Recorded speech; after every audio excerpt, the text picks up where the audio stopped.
প্রিয় কর্মরত এবং অবসরপ্রাপ্ত কর্মী বন্ধুরা, আমি শ্যামল কুমার মিত্র, সভাপতি, confederation of state government employees. গত বেশ কয়েকদিন আপনাদের প্রচুর ফোন পাচ্ছি এবং সেই ফোনে মূলত আপনাদের একটা হতাশা ব্যক্ত করছেন। আপনারা আশঙ্কা প্রকাশ করছেন যে আদৌ সুপ্রিম কোর্টের রায়টা বেরোবে। যদি রায়টা বেরোয়, সরকার কি এই রায় মানবেন? তা আপনাদের এই উদ্বেগ, এই হতাশা স্বাভাবিক, কারণ 2016 সালে আমরা মামলা করেছিলাম। আজকে 10 বছর, এখনো মামলার অন্তিম রায় আমরা পাইনি। ল কমিশনের 120তম রিপোর্টে বলা হয়েছে প্রতি 1 লক্ষ জনসংখ্যায় বিচারপতি প্রয়োজন 50 জন, আছেন মাত্র 21 জন। দেশে মামলা জমে আছে 5.5 কোটি, হাইকোর্টে 65 লক্ষ, সুপ্রিম কোর্টে 88,000। স্বাভাবিকভাবে মামলার চাপে এবং মাননীয় বিচারপতি এবং বিচারকদের এবং আদালত কর্মীদের যে ব্যাপক শূন্য পদ, তার ফলে কার্যত গোটা বিচার ব্যবস্থা একটা অচল অবস্থার দিকে চলে গেছে। এবং 1993 সালে একটা সিনেমা হয়েছিল দামিনী, সেখানে সানি দেওয়ালের মুখে যে ডায়ালগ উঠে এসেছিল তারিখ পে তারিখ, এইটা শুধু আমাদের নয়, অসংখ্য মামলার ক্ষেত্রে এটা একটা বিধান হয়ে দাঁড়িয়েছে। কিন্তু দেখুন, যখন আন্দোলনের মাধ্যমে দাবি আদায় আমরা করতে পারছি না, তখন স্বাভাবিকভাবে বিচার ব্যবস্থার উপর আমাদের ভরসা রাখতে হয় এবং বিচার ব্যবস্থার জন্য অপেক্ষা করতে হয়। এই মামলা আমাদের কি দিয়েছে, এটা একটু আমাদের আগে ভেবে নেওয়া দরকার, যে সত্যি কি এই মামলা আমাদের কিছু দিয়েছে এ পর্যন্ত। আপনারা একটু স্মৃতি রোমন্থন করুন। মহামান্য কলকাতা হাইকোর্টে অনারেবল জাস্টিস নিশিতা মাত্রে এবং honourable justice Tapabrata Chakraborty division বেঞ্চের চাপে 1/1/2018 থেকে আপনারা অতিরিক্ত 15% দিয়ে পেয়েছেন। তারপরে জাস্টিস তপব্রত চক্রবর্তী এবং বেঞ্চে আপনারা অতিরিক্ত 25% দিয়ে পেয়েছেন 1/1/2019-এ। অর্থাৎ কলকাতা হাইকোর্টের দুটো ডিভিশন বেঞ্চের চাপে আপনারা পুরনো বেতনক্রমের উপরে 40% দিয়ে পেয়েছেন। 2022 সালে এই রায়, এই মামলা কলকাতা হাইকোর্টে সর্বোচ্চ সর্বসেরা মামলা হিসেবে গৃহীত হয়েছে। কাজেই এই মামলা আমাদের কিন্তু অনেক কিছু দিয়েছে এবং আগামী দিনেও দেবে। প্রথম কথা বলি, মামলার রায় কবে বেরোবে এ সম্পর্কে আমরা কোনো ভবিষ্যৎবাণী করতে পারি না, কারণ যেদিন এই দুই বিচারপতির বেঞ্চ বসবে এবং যদি সেই দিনের কজ লিস্টে বা সাপ্লিমেন্টারি কজ লিস্টে আমাদের এই মামলার, অর্থাৎ confederation of state government employees and others versus state of West Bengal and others, এই মামলার নাম থাকে, তাহলেই সেদিন রায় বেরোবে। এর বাইরে আমাদের কিছু বলার জায়গায় আমরা নেই। দ্বিতীয় যে বিষয়টা, এই মামলার রায় বেরোবে, সেটা কি কর্মী পক্ষের পক্ষে যাবে? আমি কতগুলো তথ্য শুধু তুলে দেব, এবার আপনারা নিজেরা ঠিক করবেন এই মামলাটা কর্মী পক্ষের অনুকূলে রায় হবে না প্রতিকূলে রায় হবে। 2022 সালের 28শে নভেম্বর মামলাটা গেল সুপ্রিম কোর্টে, অনারেবল জাস্টিস ঋষিকেশ রায়ের বেঞ্চে, এবং সেখানে একটা গুরুত্বপূর্ণ অবজারভেশন আমরা পেয়েছিলাম। মাননীয় বিচারপতিরা বলেছিলেন রাজ্য সরকারের আইনজীবীদের যে 2018 সালের 31শে আগস্ট কলকাতা হাইকোর্ট রায় দিয়েছে DA is a legally enforceable right of the employees. তার বিরুদ্ধে সুপ্রিম কোর্টে কোনো এসএলপি আপনারা দাখিল করেননি, সেই রায়কে চ্যালেঞ্জ করেননি। উল্টে সেই একই কলকাতা হাইকোর্টে আপনারা রিভিউ পিটিশন করার মধ্য দিয়ে সেই রায়কে লিগ্যালিটি দিয়ে দিয়েছেন। যে রায়কে বহু বছর আগে লিগ্যালিটি দিয়ে দিয়েছেন, সেই রায়ের বিরুদ্ধে আজকে এসএলপি কেন?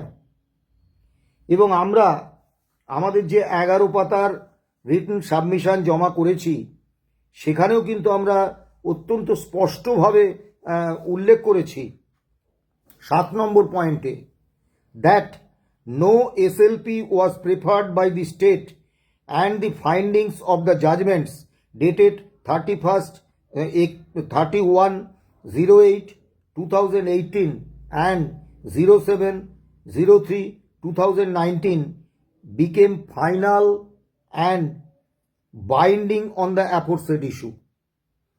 অর্থাৎ ডিএর প্রশ্নে গত 31/8/2018 কলকাতা হাইকোর্ট যে রায় দিয়েছেন, 7/3/2019 স্যাট যে রায় দিয়েছেন, এই দুটো রায়ের বিরুদ্ধে যেহেতু রাজ্য সরকার কোনো চ্যালেঞ্জ মামলা করেননি, তার বিরুদ্ধে রিভিউ পিটিশন করে রায় দুটোকে লিগ্যালিটি দিয়ে দিয়েছেন, কাজেই সেটি became final and binding on the aforesaid issue. অর্থাৎ প্রথমেই এই নিশ্চয়তাটা আমরা দিয়ে যেতে পারি, সুপ্রিম কোর্টের রায় যাই হোক, DA is a legally enforceable right of the employees, এই অর্ডার কিন্তু আমরা পেয়ে গেছি, এটা কিন্তু লিগ্যালিটি পেয়ে গেছে। রায় যাই হোক, এর কোনো পরিবর্তন হচ্ছে না। এবারে আসুন,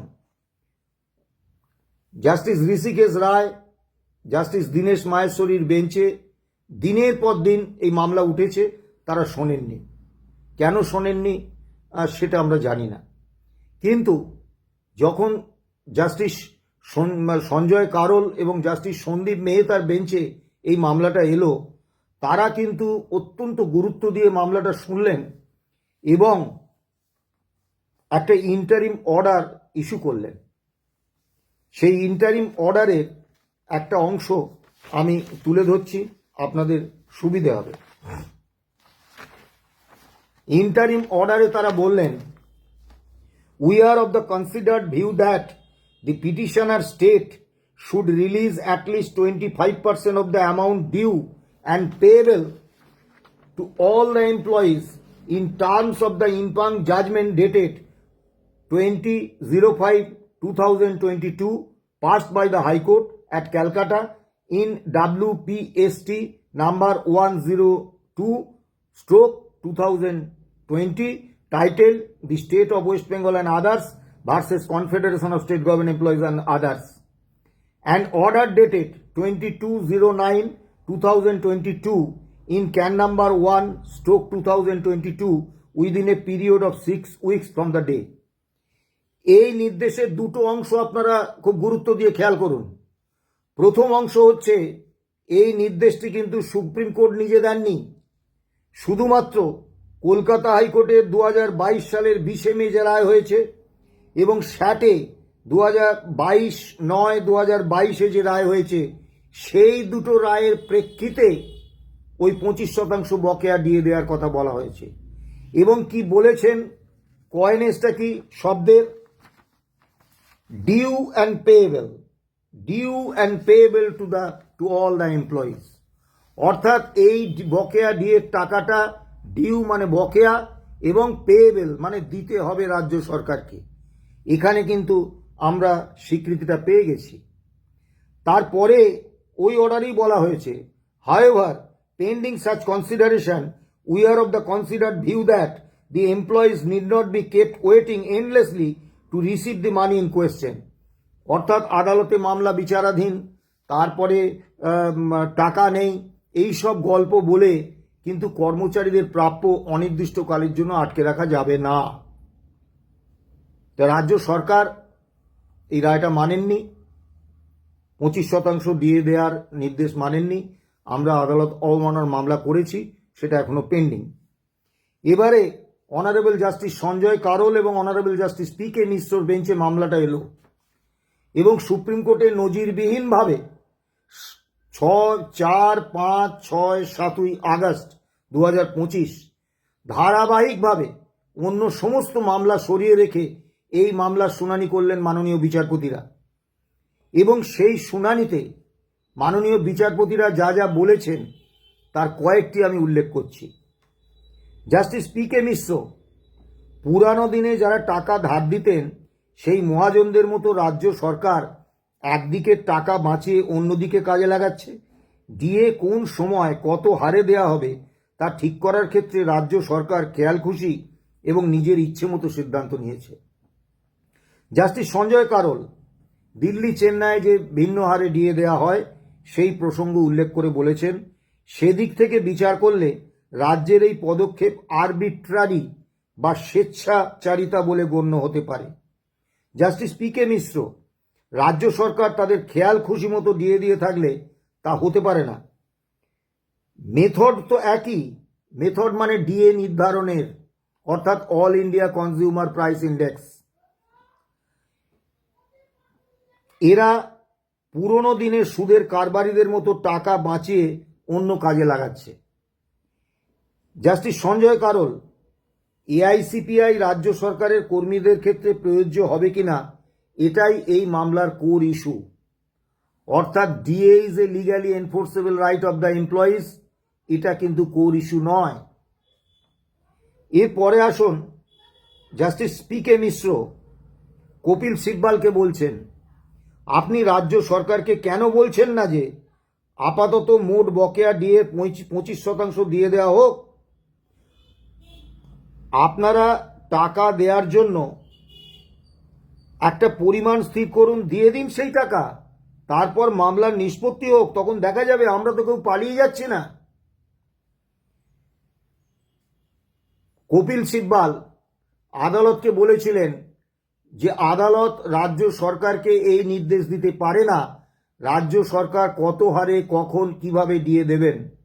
তার উত্তরে জাস্টিস সঞ্জয় কারোল অত্যন্ত কঠোরভাবে বলেছিলেন, মিস্টার সিব্বাল, আদালত সংবিধানের 142 নম্বর ধারার বলে রাজ্যকে নির্দেশ দিতেই পারে।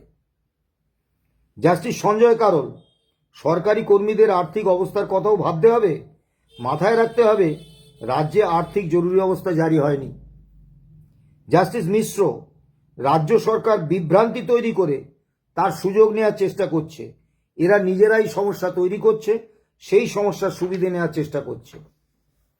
শ্যাম দেওয়ান রাজ্য সরকারের আইনজীবী বিচারপতিদের বলেছিলেন যে তারা নাকি ডিএ সম্পর্কে একটা ধারণা তৈরি করে দিচ্ছেন। শ্যাম দেওয়ানকে জাস্টিস মিশ্র বললেন, আমরা কোনো ধারণা তৈরি করিনি। আপনি বলেছিলেন রোপার ভিত্তিতে ডিএ দেওয়া হবে, আপনি বলেছিলেন বকেয়া ডিএও দেওয়া হবে, আপনাকে রুল মানতে হবে, অর্থাৎ রোপা 2009 মানতে হবে। এরপরে আসুন জাস্টিস কারোল, আপনি কি বলতে চাইছেন রাজ্য সরকারের আইনজীবীদের, আপনি কি বলতে চাইছেন যে রোপা রুল ডিএর জন্য বাধ্যতামূলক নয়? তাহলে রোপার ভূমিকা কি? সরকারি কর্মচারীদের এন্টাইটেলমেন্ট তো রোপার থেকেই আসবে, তাই না? আপনাদের বক্তব্য আমাদের মনে প্রশ্ন জাগাচ্ছে। আরও অনেক অবজারভেশন আছে, আমি সেগুলো আর উল্লেখ করলাম না। তা স্বাভাবিকভাবে বিচারপতিদের এই মন্তব্য থেকে এটা কিন্তু স্পষ্ট যে মামলার বিষয়বস্তু সম্পর্কে তারা যেমন ওয়াকিবহাল, ঠিক একই রকমভাবে কর্মীপক্ষের দাবির প্রতি কিন্তু তারা যে যুক্তিসঙ্গত কর্মীপক্ষের দাবি, এটা কিন্তু তারা মান্যতা দিচ্ছেন। এবারে আসুন, সুপ্রিম কোর্টে রাজ্য সরকারের পক্ষ থেকে কপিল সিব্বাল দুটি প্রয়াস নিয়েছিলেন। একটি প্রয়াস হচ্ছে অন্যান্য সমস্ত রাজ্য সরকারগুলোতে এই মামলায় যুক্ত করা। বলেছিলেন এই মামলার একটা প্যান ইন্ডিয়ান প্রভাব আছে, কাজেই 28টা রাজ্য সরকারকে এই মামলায় যুক্ত করা হোক। উদ্দেশ্য হচ্ছে যে 28টা রাজ্য সরকার এই মামলায় যুক্ত হলে আমাদের জীবৎকালে এই মামলা শেষ হবে না। মাননীয় বিচারপতিরা তৎক্ষণাৎ সেই বক্তব্য খারিজ করে দিয়েছেন। দ্বিতীয় একটি বিষয় কপিল সিব্বাল তুলেছিলেন, যখন স্যাটও জানতে চেয়েছিল, হাইকোর্টও বারবার জানতে চেয়েছিল এবং সুপ্রিম কোর্টও জানতে চেয়েছিল রাজ্য সরকারের কাছে যে আপনারা যদি অল ইন্ডিয়া কনজিউমার প্রাইস ইন্ডেক্সটা না মানেন তাহলে কিসের ভিত্তিতে আপনারা ডিএটা দিচ্ছেন, তার একটা ডকুমেন্ট আমাদের দিন। তারা দিতে পারেননি। কপিল সিব্বাল জি আদালতে বলেছিলেন যে দিল্লি এবং চেন্নাইয়ে কস্ট অফ লিভিংটা আলাদা, অনেক বেশি, সেই জন্য সেখানে বেশি হারে ডিএ দেওয়া হয়। এখন দিল্লি এবং চেন্নাইয়ে কস্ট অফ লিভিং বেশি ঠিকই, তা কস্ট অফ লিভিং যদি রাজ্য সরকারের ডিএ দেওয়ার পলিসি হয়, তাহলে পশ্চিমবাংলার যে 23টা জেলা, ধরুন পুরুলিয়া, বাঁকুড়া, উত্তর দিনাজপুর, দক্ষিণ দিনাজপুর, পশ্চিম মেদিনীপুর, পূর্ব মেদিনীপুর, বর্ধমান, হাওড়া, হুগলি থেকে শুরু করে কলকাতা, এই সমস্ত জায়গায় তো কস্ট অফ লিভিং এক নয়। তাহলে তারা কি সেই সমস্ত জায়গায় কস্ট অফ লিভিং অনুসারে ভিন্ন ভিন্ন হারে দিয়ে দেন? তা তো নয়। এবারে কাজেই রোপা 2009, যেটা সংবিধানের 309 নম্বর ধারা অনুসারে তৈরি হয়েছে, সেটা একটা কনস্টিটিউশনাল কমিটমেন্ট।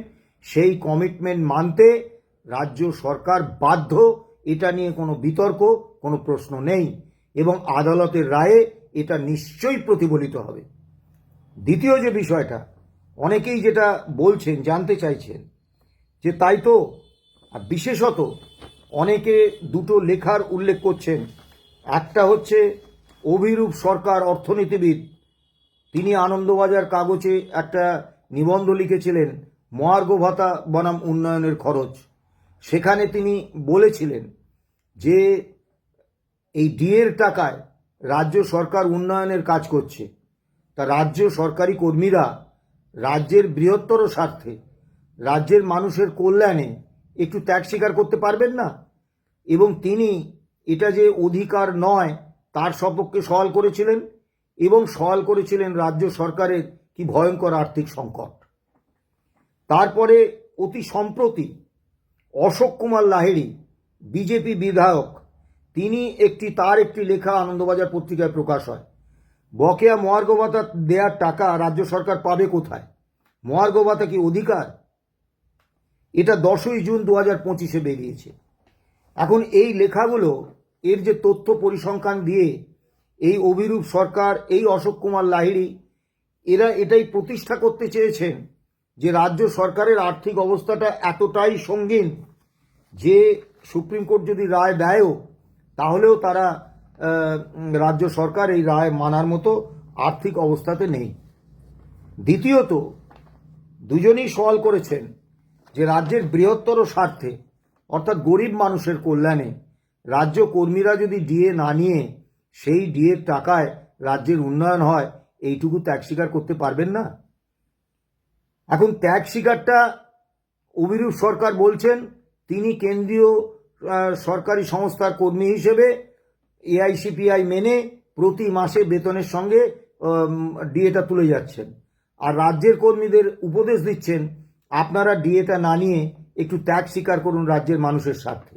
এইসব নির্লজ্জ মানুষদের কি বলবো। সমস্যা হচ্ছে আনন্দবাজার পত্রিকায় যেদিন যেদিন এই লেখা দুটো বেরিয়েছে, তার ঠিক পরদিনই আমরা তথ্য পরিসংখ্যান দিয়ে এই লেখার প্রতিবাদে একটি করে লেখা আমরা কিন্তু পাঠিয়েছি আনন্দবাজারে। সেই আনন্দবাজার পত্রিকা সেটা প্রকাশ করেননি, যার ফলে একতরফাভাবে এই অভিরূপ সরকার, এই অশোক কুমার লাহিড়ী কর্মচারীদের মধ্যে একটা বিভ্রান্তি সৃষ্টির প্রয়াসে সফল হয়েছেন যে সত্যিই তো রাজ্য সরকারের তো টাকা নেই, দেবে কোত্থেকে। প্রথম কথা হচ্ছে স্যাট, হাইকোর্ট এবং সুপ্রিম কোর্ট, 3 জায়গাতেই অত্যন্ত স্পষ্টভাবে মাননীয় বিচারপতিরা বলে দিয়েছেন যে রাজ্য সরকারের আর্থিক সংকট, এটা কর্মচারীদের প্রাপ্য মেটানোর ক্ষেত্রে কোনো বাধা হতে পারে না। রাজ্য আর্থিক সংকটের বিষয়টা আদালত গ্রাহ্য কোনো কারণ নয় কর্মচারীদের অধিকার না দেওয়ার ক্ষেত্রে।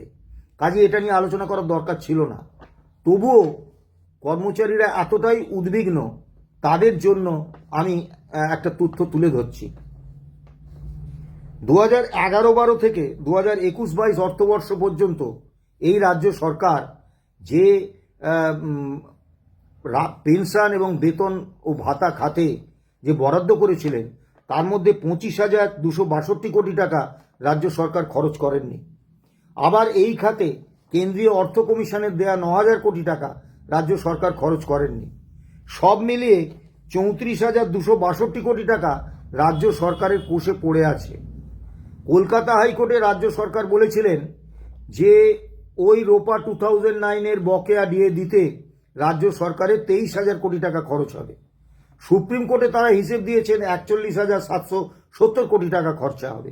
অর্থাৎ কলকাতা থেকে 1500 কিলোমিটার দূরে দিল্লিতে গিয়ে খরচটা বেড়ে গেছে। যাই হোক, আমি ওই 41,770 কোটি টাকাই ধরছি।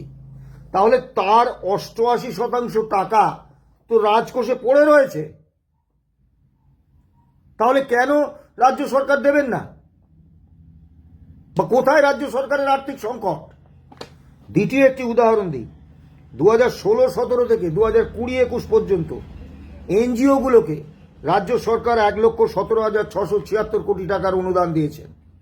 এনজিওগুলো সবই শাসক দলের নেতা, মন্ত্রী, বিধায়ক, সাংসদ তাদের দ্বারা পরিচালিত।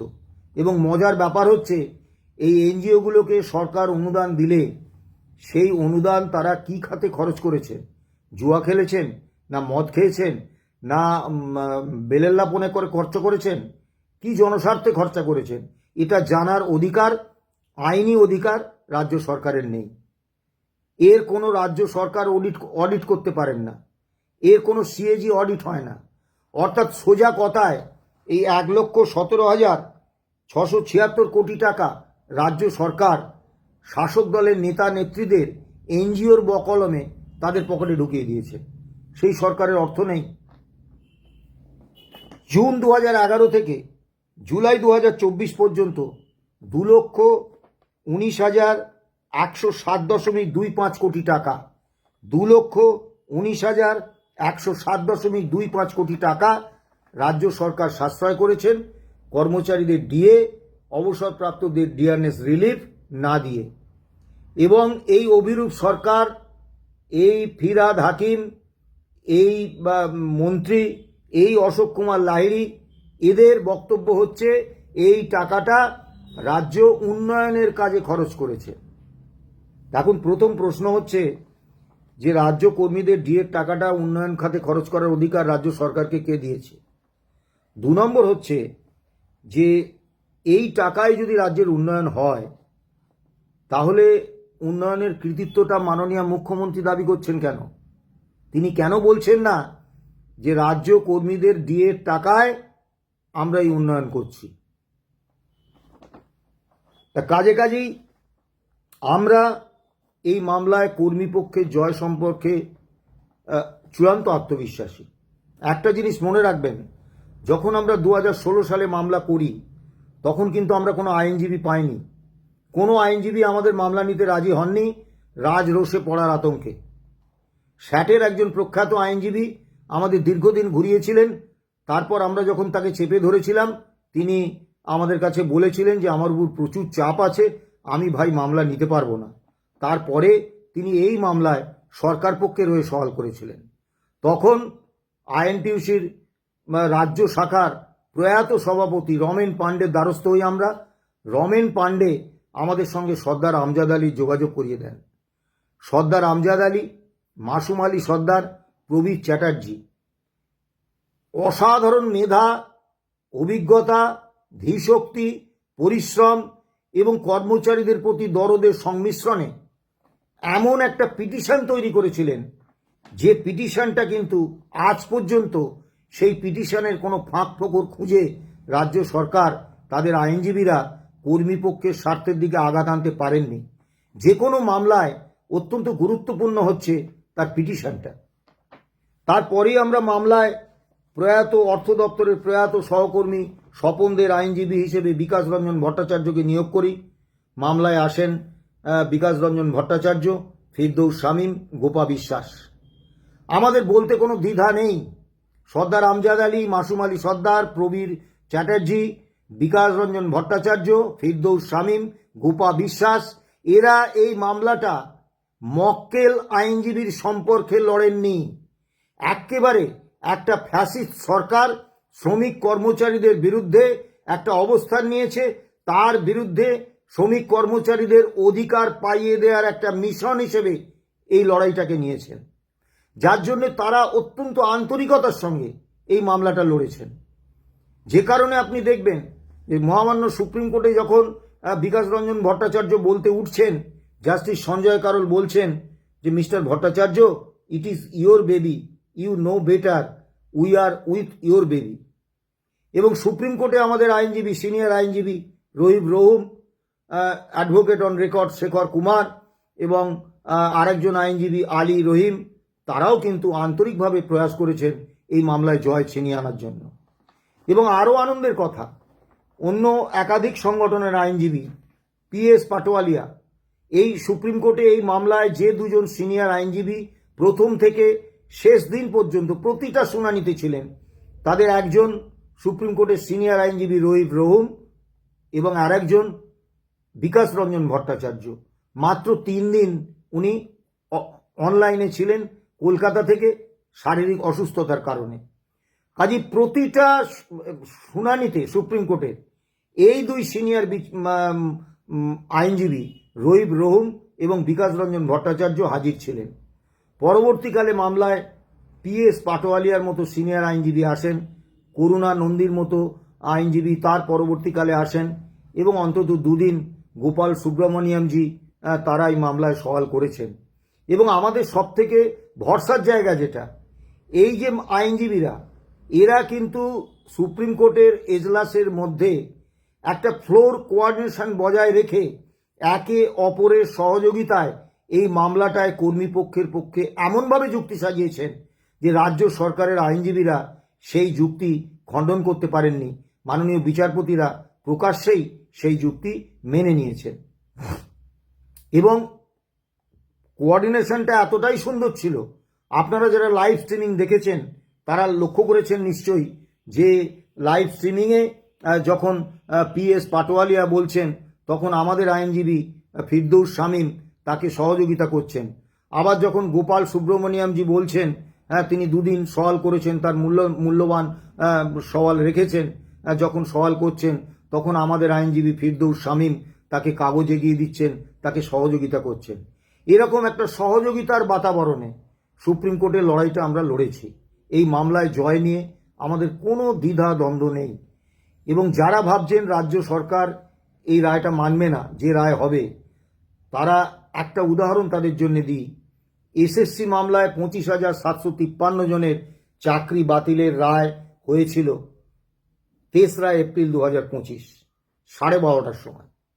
বেলা 3টের সময় পশ্চিমবঙ্গের সরকার SSCর মাধ্যমে নির্দেশ জারি করে দিয়েছিল যে সুপ্রিম কোর্টের নির্দেশ মেনে নতুন করে পরীক্ষা প্রস্তুতির কাজটা সেই দিন থেকেই শুরু করে দিয়েছিল। 12:30টায় রায়, বেলা 3টের সময় রায় কার্যকর। অর্থাৎ সুপ্রিম কোর্ট দেশের সর্বোচ্চ ন্যায়ালয়, তার নির্দেশ মানব না, এই ঔদ্ধত্য কিন্তু দেখানো যায় না। আপনারা হয়তো ভাববেন যে ওই ইন্টারিম অর্ডারে 25% দিয়ে তো দেয়নি, সে অর্ডার তো মানেনি।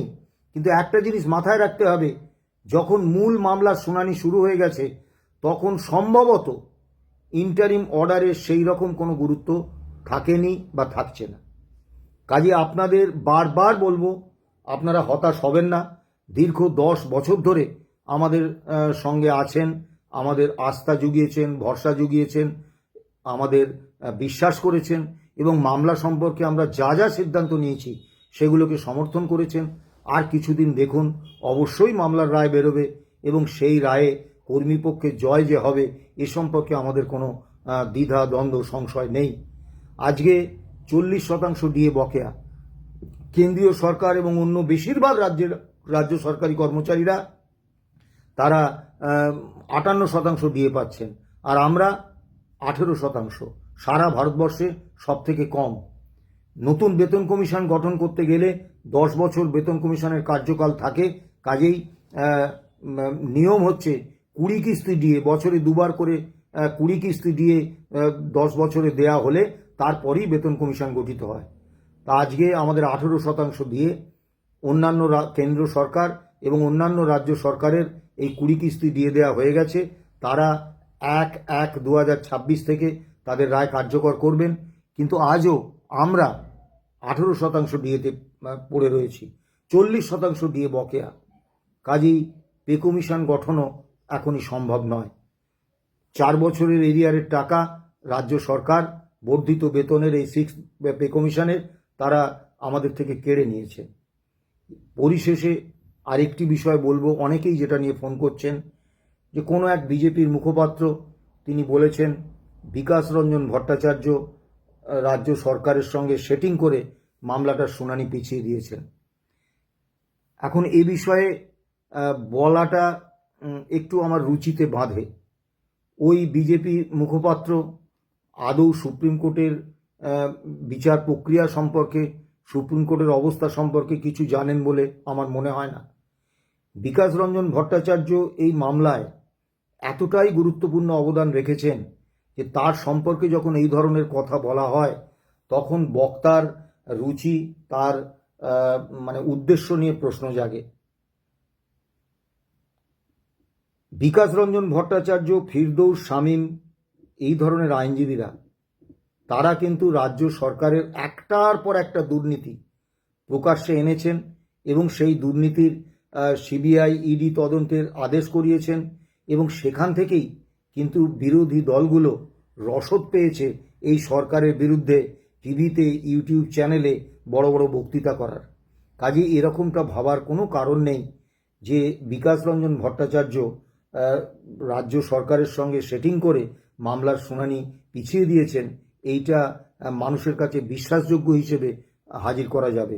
আমাদের বলতে কোনো দ্বিধা নেই, সর্দার আমজাদ আলী, বিকাশ রঞ্জন ভট্টাচার্যের মতো আইনজীবীরা আমাদের মামলা নিয়েছেন, আমরা কৃতার্থ এবং তাদেরকে, তাদের রাজনৈতিক পরিচয়, তাদের রাজনৈতিক কাজকর্ম সেগুলো ভিন্ন বিষয়, কিন্তু আইনজীবী হিসেবে এই মামলায় কর্মীপক্ষের জয় ছিনিয়ে আনতে তারা যে অবদান রেখেছেন সেই অবদানের কোনো তুলনা হয় না, সেই অবদানের জন্য কোনো কৃতজ্ঞতাই যথেষ্ট নয়। আপনারা ভালো থাকবেন, সুস্থ থাকবেন, নমস্কার। হতাশ হবেন না, জয় আমাদের হবেই।